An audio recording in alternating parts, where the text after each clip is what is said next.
नमस्कार. मुंबई आउटलुकमध्ये आपलं स्वागत आहे. थिल्लर पे चिल्लर रुपाली चाकणकरांच्या फोटोवर चिल्लर उधळत पुण्यात गुलाबो गँगचे आंदोलन. वैष्णवी हगवणे मृत्यू प्रकरणानंतर सर्वच ठिकाणी तणावाचे वातावरण निर्माण झाले. सर्व स्तरातून महिला देखील आक्रमक झालेल्या पाहायला मिळाल्या. आज पुण्यामध्ये बिटिया फाउंडेशन गुलाबो गँगकडून महिला आयोगाचे अध्यक्ष रुपाली चाकणकर यांच्या फोटोवर चिल्लर फेकत चाकणकरांच्या राजीनाम्याची मागणी करण्यात आली.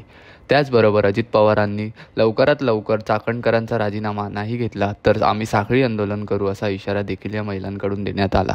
पुण्यातील गुडळक चौकात संगीता तिवारी यांच्या अध्यक्षतेखाली हे आंदोलन करण्यात आले. राग, एक उद्वेग आणि एक असं रक्त सळसळतंय की या बाईला मुलगी नाहीये म्हणून ही अशी आहे का? अजितदादांनी काय बघून या बाईला पद दिलं मला माहिती नाही, पण तुमच्याकडे गेल्या 6 महिन्यांपूर्वी जी वैष्णवी जिने आत्महत्या किंवा जिची हत्या केली गेली हगवणे कुटुंबाने, त्यांची कंप्लेंट होती आणि तुम्ही त्याच्यावर काही कारवाई केली नाही. एवढा बेशरमपणा आज त्यांच्यावर कारवाई झाली असती हगवणे कुटुंबावर तर आज वैष्णवीचा बळी गेला नसता.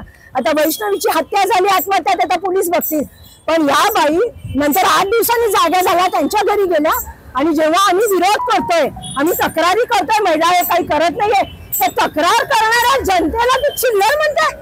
ती चिल्लर बाई आहे. आम्हाला चिल्लर म्हणणारी, जनतेला चिल्लर म्हणणारी, पुण्यातल्या महिलांना, महाराष्ट्रातल्या महिलांना चिल्लर म्हणणारी बाई स्वतः चिल्लर आहे. तेव्हा अजितदादांनी ताबडतोब हिचा राजीनामा द्यावा. महिला आयोग पदाच्या अध्यक्षपदाची गरिमा घालवली आहे. नुसतं जगामगा मला बघा असंच चालणार नाही. तुम्हाला खाली उतरून, रस्त्यावर उतरून महिलांसाठी काम करावं लागेल. नट्टा पट्टा लाली लिपस्टिक लावायची, चांगल्या चांगल्या साड्या नेसायचं, नेत्यांबरोबर बसायचं. बास झालं. महिलांवर अत्याचार, बलात्कार, सामूहिक बलात्कार, छेडाछेडी, लहान मुलींवर बलात्कार महिला आयोगाचे कार्यकर्ते असतात का?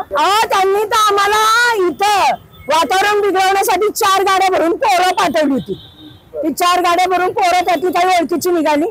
त्यांना स्वतःला माहिती नव्हतं त्यांना इथं कशाला पाठवलंय. म्हणजे तुम्ही एवढ्या घाबरलात आमच्या आंदोलनाला? आमच्या किती 10-15 जणी आहे बहिणी, त्यांनीच पाठवलं असणार. माहिती घ्या ना, PI साहेबांना विचारा.